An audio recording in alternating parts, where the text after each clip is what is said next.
Olá!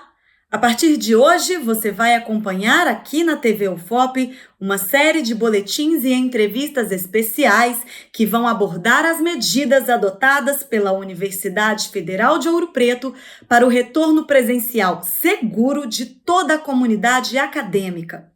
Vale lembrar que o retorno presencial de professores, estudantes e técnicos da UFOP vai acontecer até março do ano que vem. Ele foi aprovado pelo Conselho Universitário no dia 23 de novembro. Pois é, e para que essa retomada seja feita de forma segura, a UFOP criou um protocolo de biossegurança. O documento foi divulgado nesta segunda-feira e traz recomendações gerais para o uso dos espaços físicos da universidade. Mais cedo eu conversei com o professor Breno Mello, do Departamento de Ciências Biológicas da UFOP. O professor é virologista e integra o Comitê de Enfrentamento ao Coronavírus da universidade. Ele deu mais detalhes sobre esse protocolo de biossegurança. Veja na entrevista. Muito obrigada, professor, por aceitar o convite da TV UFOP. Eu que agradeço o convite, é um prazer. Breno, depois de quase 2 anos com as atividades presenciais suspensas, a UFOP se prepara para um retorno totalmente presencial. Como foi pensado esse retorno? Primeiro, é preciso considerar que o retorno era necessário, né? Porque houve um grande prejuízo, né? Para o ensino dos alunos, e a universidade, a cidade de Ouro Preto precisa voltar a trabalhar, a universidade precisa se adequar às novas realidades, né, a uma nova realidade que a pandemia nos impôs. E nesse comitê de enfrentamento, né, nós fizemos uma análise científica sobre o quão seguro poderia ser, né, esse retorno nas condições que a universidade possui para promover esse retorno, né.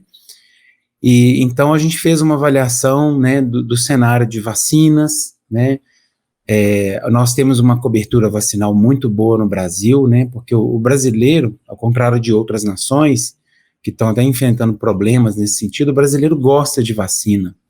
A gente tem essa tradição, né, a pessoa tira uma foto do momento da vacina e coloca nas redes sociais, tanto que nós temos, em Minas Gerais, 90% das pessoas que já tomaram a primeira dose, né. E a gente sabe que a vacina é muito importante porque uma pessoa vacinada, ela funciona como um bloqueio à transmissão viral, né? Então, juntamente com isso, os números de hospitalizações estão diminuindo, o número de mortes, né? Não significa que a gente deva baixar a guarda, mas a necessidade de voltar, associada com o perfil de vacinação, e a eficiência também que as máscaras podem ajudar também a evitar a disseminação do vírus. E, sobretudo, o comportamento das pessoas, essa conjunção de fatores permite que a gente possa ter um retorno, né? Não vamos dizer assim com risco zero, porque o vírus ainda circula, né? No mundo, ele está evoluindo, né? Mas a gente entende que a condição de retorno ao trabalho e aos estudos na universidade, ele não difere das condições que a gente encontra de segurança, de risco, nos outros ambientes que a gente vive na nossa vida cotidiana. E quais são os principais protocolos que devem ser seguidos para que esse retorno aconteça de forma segura? Esse protocolo se baseia em 3 eixos principais. Primeiro, a comunidade toda deve estar vacinada.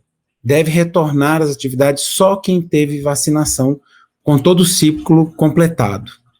Segundo ponto, o uso de máscaras durante todo o tempo de permanência na universidade, porque a máscara é muito importante para ajudar a evitar a disseminação do vírus.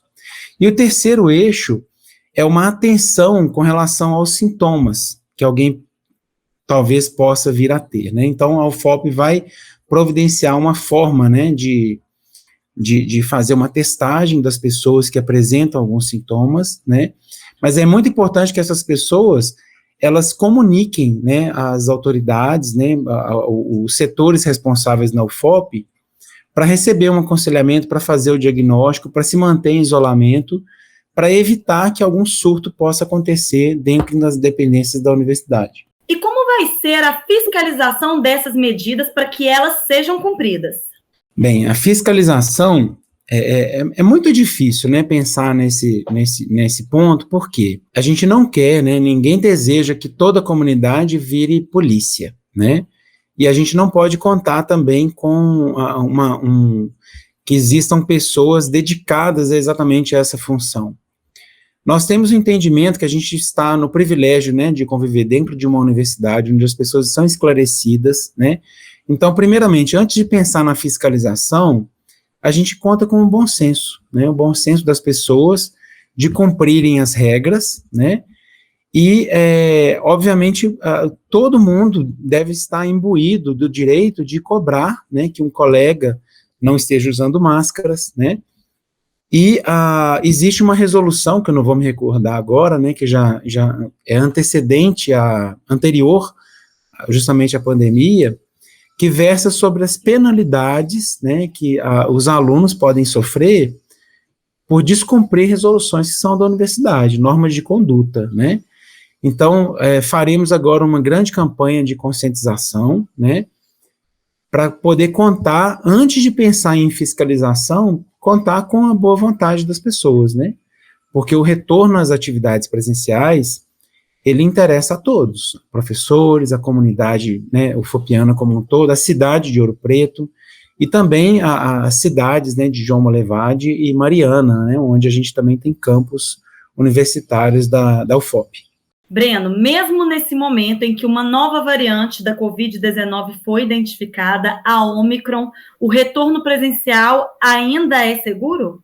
Coincidentemente, muito próximo aí dessa decisão, né, que foi tomada, né, esse aconselhamento da nossa comissão de enfrentamento, surge a Ômicron, né, e a Ômicron, ela é cercada de muitas dúvidas ainda, né, porque quando uma nova variante surge, temos que preocupar com três questões muito importantes. Primeiro, essa variante, ela apresenta uma capacidade de infectar maior do que os outros vírus?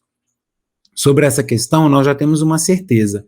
Nenhuma outra variante, inclusive a variante Delta, né, que teve origem na Índia, e que alastrou-se rapidamente pelo mundo todo, nenhuma é tão infecciosa como essa Ômicron. Esse vírus é muito poderoso, que ele sofreu muitas mutações numa proteína chamada spike, que é a proteína que o vírus usa para interagir com os receptores nas células. Então, isso que garantiu essa capacidade de infecção aumentada, né? Então, nós já temos essa informação, e isso é muito preocupante, né? Porque nós temos no mundo todo pessoas que não foram vacinadas. O segundo ponto, será que esse vírus apresenta uma capacidade de causar uma doença mais grave do que a versão anterior? E nem precisaria ser mais grave, né? Sendo do mesmo jeito, já seria muito preocupante. Então, nós ainda não temos essa informação. Essa informação só o tempo nos dirá, né? Porque é preciso aguardar, então, em torno de umas 2 semanas, que os pacientes possam dar entrada nos hospitais, que seja feita a avaliação, né, dos sintomas e responder essas perguntas, né? Tanto sintomas como a mortalidade. E a terceira informação, a mais importante, é o quanto que esse vírus consegue infectar pessoas que ou já foram infectadas previamente, ou pessoas que já foram vacinadas. Por que isso é preocupante? Porque acredita-se, né, que exista uma imunidade natural, né? Ou seja, a pessoa foi infectada e pensa assim, poxa, se vier outra variante, não tem problema, eu já fui vacinado com a melhor vacina de todos, mas isso é uma grande falácia, é um grande erro, né? Porque essa variante, a gente já tem uma informação que ela consegue infectar pessoas que já sofreram infecção com Covid. Então, isso é muito preocupante, sim. Agora, com relação às vacinas, que é o mais preocupante, é porque seria como se a pandemia começasse do zero de novo, né? Se ela não protegesse minimamente. A gente ainda não tem essas informações. A gente vai precisar de um tempo, né? Talvez não, porque assim, mesmo que tenha um escape, um nível de proteção a gente vai ter, né? E as vacinas, importante ressaltar, elas não protegem contra o vírus, elas protegem contra a doença. Então, uma pessoa mesmo vacinada, ela pode eventualmente contrair o vírus e ser assintomática, ou ter sintomas mais leves, né? O que a gente observa é que, na maioria dos casos, as vacinas, elas impedem que as pessoas sintam os sintomas graves, né? Mas então, voltando à origem, a minha resposta está um pouco longa, mas eu vou fechar agora, né? É seguro voltar com a Ômicron? Até este momento, sim, né? Mas a gente está muito ciente que até que haja realmente o momento de voltar, esse momento venha acontecer, nenhum lugar do mundo vai poder dar as costas para o que está acontecendo com a pandemia, né? Se surgir alguma coisa muito importante e for necessário dar um passo atrás, nós vamos dar esse passo atrás. Mas não somos só nós na UFOP. Se a UFOP tiver que dar um passo atrás, não é uma decisão nossa, é uma decisão que vem de cima. É uma decisão da Organização Mundial de Saúde, do governo federal, do Ministério da Saúde, da Secretaria do Estado, do município, né? Então, não é muita a nossa competência, né, e a nossa responsabilidade sobre dar esse passo atrás, tá? Se isso acontecer, certamente não vai acontecer só na UFOP, vai acontecer no mundo todo, e a gente torce para que isso não seja necessário. Muito obrigada, professor. Mais uma vez, eu agradeço a disponibilidade do senhor e também agradeço todas essas informações. Eu que agradeço, e eu deixo a mensagem final, né, para que todos se preparem para o retorno, com muita consciência de suas responsabilidades, tomem as vacinas, acreditem nas vacinas, elas salvam vidas, e aprendam a usar as máscaras de forma correta, com máscaras adequadas. Só assim nós vamos garantir um retorno às atividades presenciais com a maior segurança possível. A segurança depende de todos nós. E para conferir o protocolo de biossegurança completo, é só acessar o site da UFOP. Retomada segura na UFOP. Cuidar de si é cuidar da comunidade.